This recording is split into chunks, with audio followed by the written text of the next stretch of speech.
Hi, I'm Darr, President and CEO of the Cruise Lines International Association, and I'm here in Fort Lauderdale today at Cruise 360, and I'm joined by Marc Kazlauskas, who has recently taken over as President of Norwegian Cruise Line. Marc, nice to see you, and thanks so much for taking a few minutes to speak with me today. Yeah, thank you. Thanks for having me. I appreciate it always.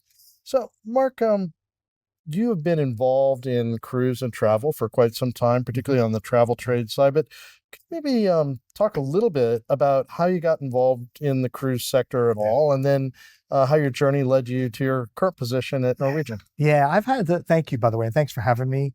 But I've got a colorful background in the industry.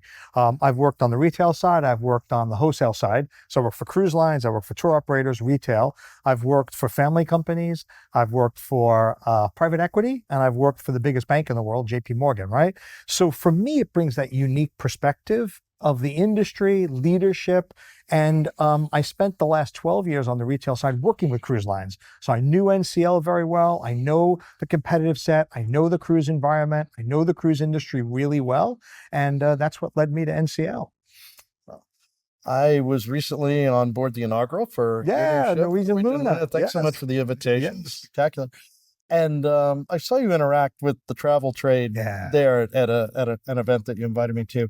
Could you talk a little bit about Norwegian and how you interact with the travel trade and how you see their future being for what's, maybe one of the best product offerings they have in their portfolio is cruise today, right? Yeah, no doubt. And I would say NCL would be the best of all that. Of course, because you've been on Norwegian Luna. Norwegian Luna is a game changer in what she brings to the industry and what she brings to NCL. The variety, the activities, the service. You think of what she has on board. It's a little bit of everything, and it really speaks to a multi-generational family. But when you think about the travel trade, first off, travel trade is very important to me because I have a unique understanding of empathy, support, and complete understanding of what it means to be a travel advisor.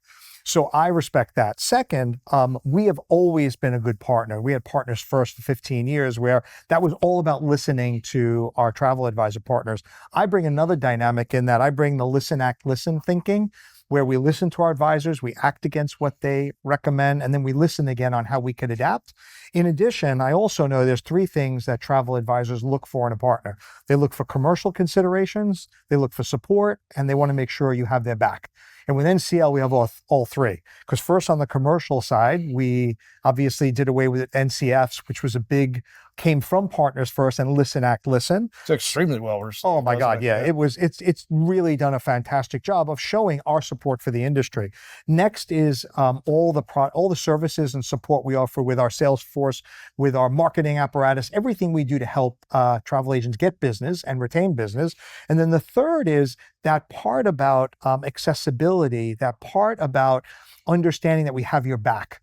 From myself throughout all of NCL, we're all available to the travel advisor community. So when you think about hitting all those pieces that's important to advisors, that's important to me at NCL. Well, I think with the leadership changes that have happened overall, I think it's kind of an interesting match to have somebody that has that background and the understanding of the products and what customers are looking for, together with a group CEO now who's really focused maybe more on the financial aspects. Right. How's that relationship evolved? It wasn't that way when you got hired, right? No, I will tell you right now, John Chidsey is the right CEO at the right time for us. You're absolutely right. His focus is on running the H level, NCLH. My focus is on running NCL. And my day-to-day looks to see how we can constantly improve, how we constantly listen to our guest feedback, how we listen to travel advisor feedback, how we listen to employee feedback, and continue to deliver an outstanding product for our guests that ensure that not only do they repeat, but they recommend us to friends, family members, and colleagues. So I'm close friends with several of the people that are on the leadership team at NCLH on the technical side, the policy side. I've worked with them for many years. A lot of those areas weren't part of your prior work directly. Right. How deeply involved do you get in things like energy conservation and operational matters? Is that a natural fit for you too, or is that done more in your company at the group level? It's both. right? So for me, it's about learning everything that I don't know about a cruise line. That's the first thing. And a lot of that's very exciting. And what we've added to is a lot of collaboration, Bud. So where we might have been more siloed in the past, now it's about collaborating, working together, teamwork. It's about ensuring we have focus. It's about we execute together. It's about we work together to make the whole H, because while I run NCL, my very close friend Jason Montague runs Oceania and Regent. We all work together for the betterment of the H, for the betterment of the entire organization. And that's been a huge, I would say, benefit to our future as well, and our growth.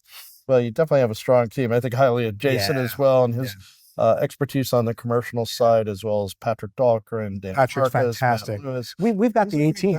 I mean, that's the thing. We've got the A-team. We have all the ingredients of an incredible recipe, and why we know there's a great future at NCL and NCLH. Well, I know there's a lot of people inside our industry and outside, looking at the leadership change with John.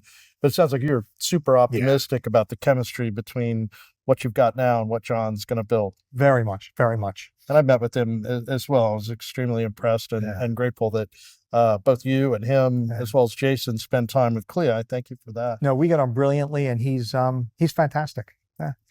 So you have an order book that's quite exciting as well, don't you, going into the future? What can we expect going forward?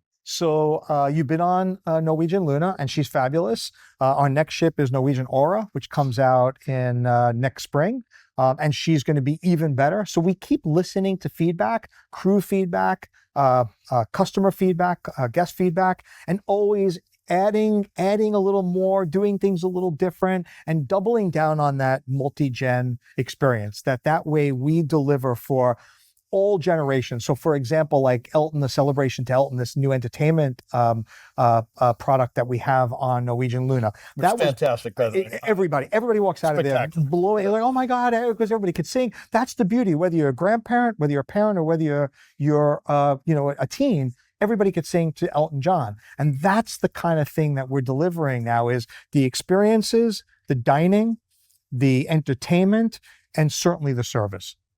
I also enjoyed the Eagles tribute. Yeah, that was fantastic too. It's unfamiliar because those people don't get along that well in real life. No, but we bring them together. Pulled off the impossible thing. So many in the industry, including a company I used to work for, think that they were the first to have a ship within a ship. You have the Haven. We were the first. Yeah, we were the first. Yeah.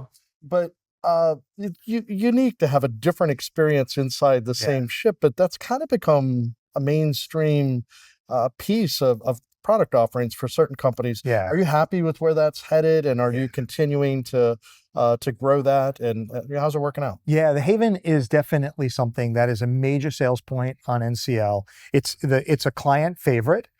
It is a ship within a ship experience, as you said, in that you get a private dining room, you have private space, private outdoor space, private bar. It's behind a key, so you get into almost like a club atmosphere. But then you get to enjoy all that a big ship brings to you, and the clients love that. And that's also speaks to multi-gen, right? Because if you're a grandparent, let's say, bringing your entire family, it's very likely that the grandparents are staying at the Haven and everyone else is staying in balcony cabins throughout the ship. And that's where you also get that time to spend as much time enjoying company of each other and doing things together, on playing games or going on some of our slide coasters or the entertainment, or having some me time, if you will, in the Haven, where you can do as much or as little as you want on a ship like the Norwegian Luna. Well, I could say from my own experience in the prior company I worked for, it really did offer a unique experience. I really enjoyed. And I would think some people that wouldn't think they would like cruising would find that a very different experience than what they had. You got to imagine, there's a couple of things that we do to bring new to cruising. And we know, look at the order book, look at how many people we attract every year. We provide a great value. Cruising is the best value in travel, right? But what we do interesting is that first we have homeport markets. So if you're a little bit unsure about getting on a plane and flying somewhere, overseas or what have you, especially now with airfare prices, home porting is one way that we bring new to cruise. The second is 3 and 4 night cruises out of Miami. Because if you're not sure about a cruise, nice to commit to 3 or 4 days. And if you love it, you come back and you take a 7-day. And most people that do that continue to cruise again. but also the haven. Again, it's one of those, I want to be on a large ship because I want all those activities, all it brings, but I'm not sure about the size and scope. Haven allows you to have the best of both worlds. So those things, I think, we help immensely in bringing new to cruising, and Haven is a big part of that. So you mentioned, particular deployments, and we've just launched a cruise port compass program at CLIA, where we've had experts from throughout the industry develop a port development guide, and we're going to offer masterclass workshops, both to established cruise ports, but also those that want to attract cruise business. How do you see that potentially fitting in with what you need as you're looking for the places that you're going to deploy your ships for the future, which I think becomes kind of a controlling factor in some markets? It does, but you have to be creative first. First of all, your training is fantastic. I mean, travel, for what you provide for the travel trade as CLIA is outstanding. So I would tell any travel agent, like, when you're selling cruises, go on to CLIA, take the trainings, and certainly double down on learning a lot more, I think, about cruising they probably don't know or maybe didn't realize. Home porting is one of them. And I'll give you an example. Like this year, we just launched Philadelphia, which hadn't seen. It was outstanding. Great images. Oh, it shows you, though, when you go to a place that had not had cruising in a long time. I think it was 17 years that Philadelphia hadn't seen a cruise line. And what that did was it allowed us to work with Philiport. It allowed us to work with the city of Philadelphia. It allowed us to work with the state of Pennsylvania. And all parties came together because they saw the benefit of bringing a cruise line back to Philly. And that's where we have to be creative. And we were in launching Philadelphia. And for us, it shows you what can happen when all these parties get together. They see the benefit. They see the future. And now we're in a port that, like I said, hadn't seen cruising in years, and we're excited to be there. Okay, well, our Cruise Port Compass program is trying to bring those elements together too on both a micro and a macro scale. So hopefully we can help integrate that with what you're looking for. Yeah. Marc, just one final question. Sure. We're not old people, but we're not going to do these jobs forever. Right. When you move on from your role that you're in today, what would you like to be remembered for as your contribution that you made to Norwegian? Running the best cruise line in the history of cruising, because that's what NCL is, that's what NCL will be, and I want everyone to come off saying, oh my God, not only am I so sad I have to leave one of your ships, but I can't wait to tell my family, friends, and colleagues to come. I can't wait to tell my travel agents that I booked through that you have to tell all your clients, and then last but not least, I want them to can't wait to get back on one of our ships. Right. Well, Marc, thanks so much for your time. Thank you. Great getting to know you a little better these last few weeks, and look forward to us working together a long time. Thank you for your support. Same here. Look forward to working with you, man. Thank you for running such a great organization. Thank you, Marc.